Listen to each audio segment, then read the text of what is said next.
Dans cette station de Roubaix, les prix à la pompe ont baissé de plusieurs centimes en quelques jours seulement.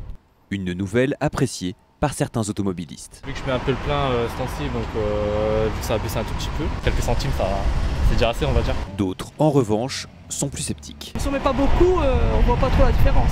Chaque année on a ça, on a des très grosses hausses et des petites baisses, et des très grosses hausses et des toutes petites baisses, donc au final ça monte toujours. En une semaine pourtant, c'est une baisse de 3 centimes pour le gazole et de 5 centimes pour le sans-plomb qui est constatée dans toute la France. Depuis la fin du mois d'août, la différence de prix est importante, et ce pour l'ensemble des carburants.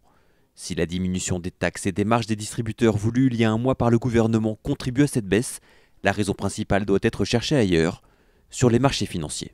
Le marché pétrolier a baissé, donc les produits pétroliers dont le carburant a baissé donc sur cette dernière semaine. Et on a aussi l'euro qui vis-à-vis du dollar s'est raffermi.